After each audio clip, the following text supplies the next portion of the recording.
how to build a parent-child relationship so that it encourages desired behavior. And that is exactly what I've done with my sons. And that's exactly what I hope to teach as many people as possible. Okay. I do want to start off by just a little bit of personal disclosure, because in Five Sons, no, everything hasn't been perfect. And I do not want to give anybody that impression that this has been a perfect parenting experience. The one son, my middle son, son number 3, he was the one that I had some struggles with. And part of that, I do own the fact that I was not as physically present and interactive with him as I was with my older 2 or my younger 2. So what happened was during his years of from 5 to 14, I was working 2 jobs. And during the time of me working 2 jobs, he was often left with my spouse at the time, which was his stepfather. Him starting off in this relationship with my ex, he was the youngest, and my ex had targeted him for certain behaviors of emotional and verbal abuse. And so as my son got older and, a lot of different things transpired, my son began to resent me for having put him in this position. And so I completely understood that and I owned it.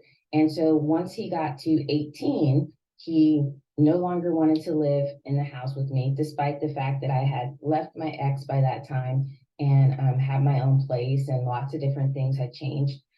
He was still very resentful of me, and he decided that he didn't want to live in my house anymore, and he moved out at the age of 18, and he didn't want to speak to me for a whole year. But during that year, I very consistently reached out to him, left him messages, text him. And it wasn't me begging and pleading or anything of that nature. It was just me saying, hey, here's what's going on in the family. Here's what's happening with your brothers. If you're interested, you can reach out to them. You can reach out to me. I just want to make sure you still feel like you are part of this family and that nobody has kicked you out of the family. And I consistently did that for a whole year before he was finally ready to start having conversations again.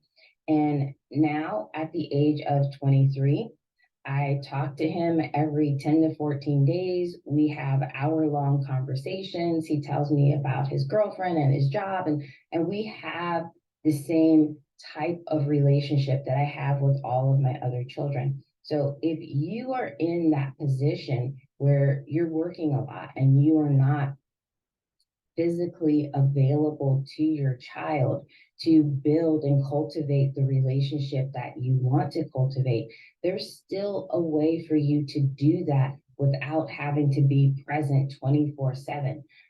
There's just certain skills, again, that I want to share with you today to help guide you through that so that you can build those relationships and your children will be invested in maintaining the relationship. Okay. So the key to all of this is building an emotionally safe environment for you and your child. Okay. An emotionally safe environment is one that is predictable. If there is only one word that I can use to describe an emotionally safe environment, it is predictable. A child needs to know when a request for a need has been made, that one, the need is being appropriately interpreted, and 2, the need is being sufficiently met.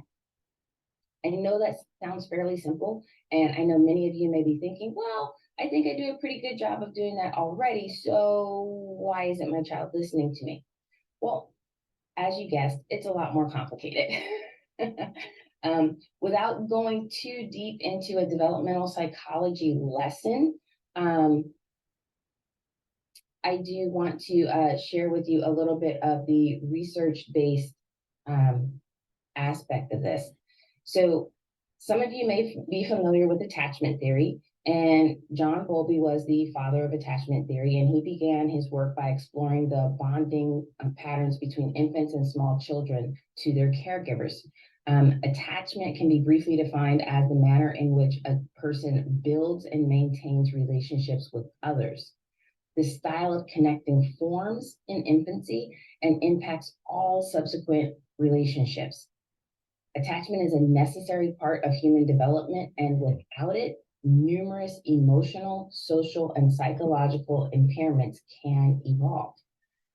Mary Ainsworth worked with Bowlby, and she explored his work even deeper, and she went on to define specific categories of attachment styles, with the secure attachment style being the most preferred attachment style for a child to have. Children with secure attachments tend to grow up to be well-balanced, independent, and self-positive adults. The style of attachment is reflective of how a caregiver responds to a child's attempts to meet their needs. And therefore, in order for your child to grow up with a secure attachment, you need to have the right balance of meeting your child's needs. Now, really quickly, I say balance for a very specific reason here, because it is possible to be too attentive to your child's needs, which can result in overstimulating your child, and then your child may push away from you because it's just too much. Or you can be too detached and aloof, resulting in your child feeling like he or she cannot trust you to meet those needs. So it really is a balance that you have to achieve in how you are meeting your child's needs, okay? In addition to John Bowlby and Mary Ainsworth's work in attachment, you also have Abraham Maslow, who actually came along about 40 years before John Bowlby's work. And if you're familiar with Maslow's hierarchy of needs, Maslow created this hierarchy that really looks like a triangle, and it's divided up into 5 layers. And Maslow's theory is that all human beings share these needs.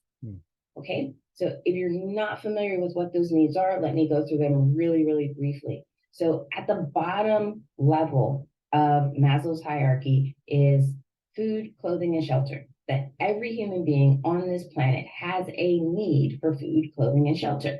And I think we all agree with that as well. The second level is the need for physical and emotional safety. While yes, we all agree with that, oftentimes I find a lot of people struggle with appropriately interpreting what emotional safety truly is. The third level is connection. This is where we build relationships and friendships. We develop a sense of love and a sense of belonging. Fourth is self-esteem and self-worth. And fifth is self-actualization, where you become the best version of yourself. Now, people can vacillate throughout these levels, that just because you reach level 3 doesn't mean you remain in level 3. Just because you reach level 5, it doesn't mean that you remain in level 5. People can go up and down throughout these levels of needs depending on how sufficiently those needs are being met. Now, if we really take a deeper look at this, and when I'm talking about emotional safety, we're talking about being able to secure those first 2 levels of needs for your children. So once those needs are being sufficiently and consistently met, that frees your child to focus on establishing the connection and the relationship with you. Once that connection has been established, children develop an intrinsic value for it, and they want to pursue it. They want to maintain that connection. So therefore, a lot of other behaviors are no longer necessary. A lot of tantrums and power struggles come out of a child wanting to get a need met, and perhaps that need is being misinterpreted, or perhaps the need isn't being adequately met. Like whatever the issue may be that is causing the friction between you and your child, if that need isn't being met, then you get all these different behaviors that, in your opinion and perhaps in your child's opinion, damages the relationship and the connection between the two of you. But if you know how to do this, you know how to create those first two levels of those needs, then your child is tuned in and your child is intrinsically motivated to maintain this relationship. Okay. So, how do people go about doing this?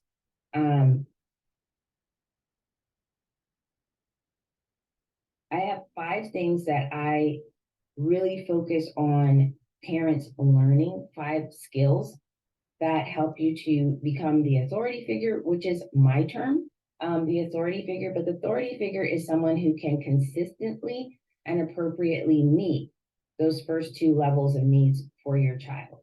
5 things are consistency, nurturing, guidance, listening, and talking. Okay. So I want to take a little bit of time to kind of go through each one of these. I do list them out in terms of importance, in order of importance. Consistency is absolutely the most important thing that I teach parents. If you can't be anything else, then you absolutely 110% need to do as much as you can to be consistent, because a consistently bad parent will do less damage than an inconsistent one. Okay. Consistency helps to build a sense of safety. Consistency builds predictability. And when you have predictability, you can develop mastery. And once you have mastery, that leads to a sense of self-confidence. You feeling like, I can do this. I know how to do this. I can manage this. So that's what you want to build within your child. Consistency also decreases anxiety. If you know what type of a parent is going to show up after school, you know the attitudes, you know the behaviors, you know what you can and you can't deal with, then you can adequately prepare for it. And when you prepare for it, there's less to feel anxious and worried about. So consistency is huge. Consistency is not just about the routines and the schedules within your home. Consistency is also about how you present. Are you consistently tuning into your child's needs and taking care of those needs? Are you consistently the parent who is willing to listen? Or are you the parent who's all over the place and they don't know which parent is going to show up for what? So consistency in every way possible. So I want to be able to separate consistency from perfection, because this is never about being perfect. Perfection doesn't exist. We're human beings. We make mistakes all the time. We're never going to be perfect. But it is about being good enough. And if we go back into developmental psychology, there are plenty of theorists who support this, that is not about being perfect. It's about being good enough. So what does that mean to be good enough? That means you have done enough right things for your child to feel confident in your ability to show up when they need you and how they need you. So it's never about perfection. You are allowed to have bad days. You're allowed to mess up and be what you need to be in certain moments. But it is about the overall average. Are you right more times than you're not? Okay. So something else that I want to add in here in regards to consistency is, because I mentioned before about how I was working 2 jobs and I really wasn't available very much for my middle son.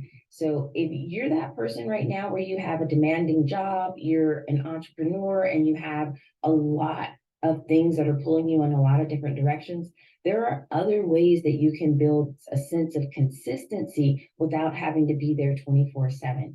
Okay. So one way you can do that is focus on what you can do. Can you be there in the morning?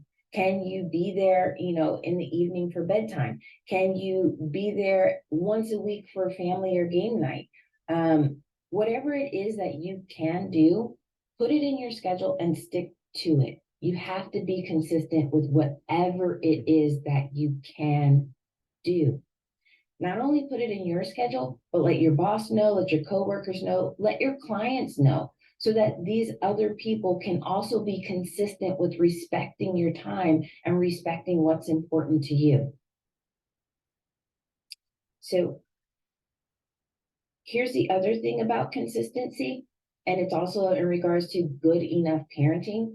Like I said, you don't have to be there all the time, but you do have to be there when it matters to your child. So if it's the big game of the season, if it's cheerleading trials, it's opening night at the theater, like if it's a breakup with a boyfriend or girlfriend, you gotta be there for the things that are important to your child, because that shows your child that your child is now important to you. So find a time of the day or the week that you can be consistent, and then make sure you are there for the important things to your child. If that is the least of what you can do, great. Start somewhere, but consistency has to be number one. The second thing that I mentioned was nurturing. Now, nurturing is also a reflection of your attachment style. How well do you know your child? How well do you know how your child solicits getting needs met and what it is that they need? And this isn't about you just assuming what they need. This is about you having some type of interaction with your child in which your child can validate, yes, that is what I mean. That is what I need. How do we get this met? So I know sometimes parents can be quick to assume and say, oh, when I was a kid and I did this or I said that, that's what I meant. But it doesn't automatically mean that that's what your child means. So in nurturing your child, you do need feedback from your child in order to gauge if you're moving in the right direction. So regardless of how old your child is, you're always getting some type of feedback. If you have an infant, and if your infant is crying and you go to give your infant a bottle and the baby is turning his face away from the bottle, then that's not it. Your child's giving you feedback. That's not the need that I need to have met. Even if you have a toddler and you go to pick up a toddler and they fall out on the ground, okay, that's not the need that they want to be met. So you have to look for these observable nonverbal cues of if you're moving in the right direction or not. And again, just to reiterate, how you nurture your child is going to be reflective of their attachment style later on in life. And we're looking for that secure attachment in which you have a balance of meeting your child's needs consistently and appropriately in the way that your child wants you to. Okay. Guidance, that's number three. And guidance also includes discipline. This is where you need to teach your child about the world around him. How do things work? What is expected of him? And discipline is also about having to shift and reshape behaviors in your child. So this becomes a really sticky area for a lot of parents that I do focus a lot of attention on in both my book and in my parenting course, to help parents understand how to go about discipline without jeopardizing your emotional safety. Okay, so questions to ask yourself in this area are, do I reflect a sense of safety when it comes time to discipline? Do I look and sound like I'm in control? Am I approachable? Am I consistent? If your answers do not align with emanating emotional safety, then this is an area that needs adjusting. It's an area that you need to be able to work on. So first thing with this is, I often see parents who give their child too many chances to redirect their behavior before they intervene. And what tends to happen, if you give your child 4 or 5 times, you're saying the same thing over 4 and 5 times, your patience is getting lower and lower and lower every single time you say that. So then by the time you actually go to intervene and to redirect the behavior, you're angry. You're irritated. And that is what your child is experiencing, and that is what your child is picking up on. And to your child, that relates to this is not an emotionally safe environment. And in that moment, your child is not truly connecting with you, and your child is not motivated by this connection to do what is being asked. So the other aspect of it is, well, if you shouldn't be waiting and giving chance after chance after chance, then how should you be addressing discipline? Very simply, I use this acronym CCRR. That stands for choice, consequence, reward, reinforce. If you're sticking with this approach, then your disciplinary actions should be not only streamlined, but they should be stable, and they should continue to emanate that emotional safety. Okay, so how you're going to do this is your child is behaving in an undesired way. You're going to set the limit by also providing a choice. Hey, you can continue to engage in that behavior, and then there's going to be a consequence, or you can choose to engage in this appropriate behavior. And you need to be able to tell your child what that desired behavior is, what it looks like, not just say, do the right thing. So be specific. Give your child an opportunity to choose if she is going to comply with the desired behavior or if she's going to continue with the undesired behavior. This is really important because once your child makes a choice, you are no longer the bad guy.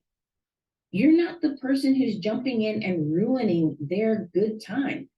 They made the choice, and you are only complying and fulfilling the choice that they made. So, depending on what your child chose to do, you're going to go back with the consequence or the reward. The last part of this is reinforce. I know there's a lot of parents that I've worked with where they've told their child there's going to be a consequence or a reward, and then they either forget, they get caught up in a lot of other different things, like whatever the circumstances may be, and they never get back around to reinforcing. Or they take the time when it's time to reinforce to lecture their child, to open the consequence up for bargaining, or open the reward up for bargaining. There starts an argument, things of that nature. No, reinforcement should be very, very streamlined. If you said, hey, if you make the choice and you ask for this item calmly and respectfully, then you're going to get the item, and then you're going to have it maybe for an extended period of time because you chose to redirect your own behavior. That's, you reinforce with that. That's it. Reinforcement doesn't have to be above and beyond. I often advocate for small consequences, small rewards, because you can maintain those much easier than large ones. I don't want people running out to the store every other day to buy their child a reward. That's not necessary. Okay, so reinforcement has to be streamlined. All of this has to continue to emanate emotional safety to your child. So discipline is often an area where a lot of parents struggle with being able to maintain that sense of emotional safety while they're disciplining. Okay. The next one is listening. And I've always loved the saying that you have 2 ears and 1 mouth for a reason, because you should be listening twice as much as you speak. As I said earlier, regardless of your experience in life, you don't know what your child's experience in life is until you listen. Without listening, you will not be able to effectively meet your child's needs, because you most likely will misinterpret their needs. I know listening sounds rather straightforward as well, but not everything that your child has to say is conveyed verbally. And I mentioned that before in nurturing, that your child may give you nonverbal signals of whether it's yes or no, it's right or wrong, it's working, it's not.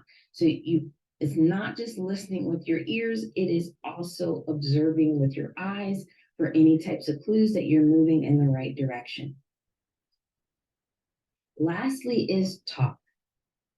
How you talk to your child will shape how your child responds to you. When you're talking to your child, you are teaching your child how to interact with you. If you are yelling and screaming at your child, then you are teaching your child that when these types of interactions in life happen, it is okay to yell and scream and to have fits, tantrums, or whatever else. So, how you talk to your child is also shaping how they are going to have subsequent interactions with other people as well. Talking to your child is also an opportunity to build respect and trust.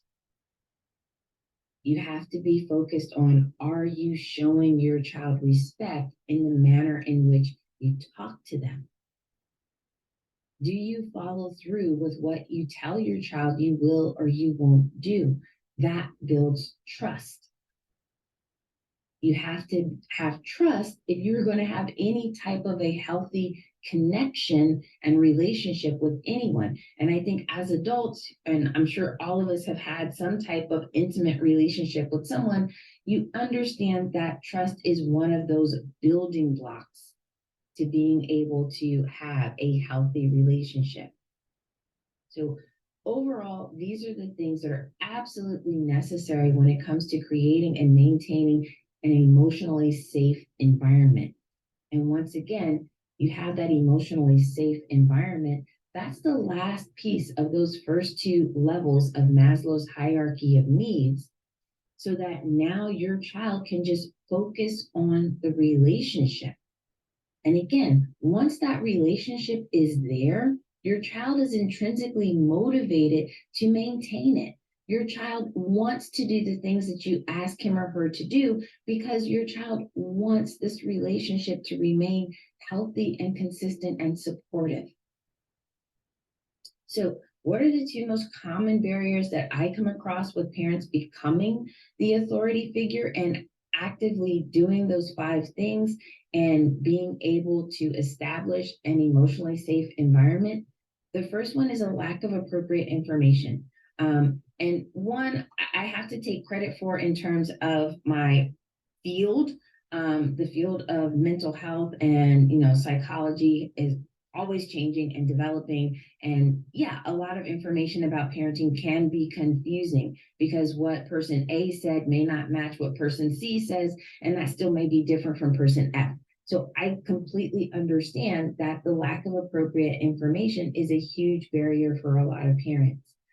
The second one is a very personal barrier, and these are limitations imposed by a lack of self care or a lack of self forgiveness.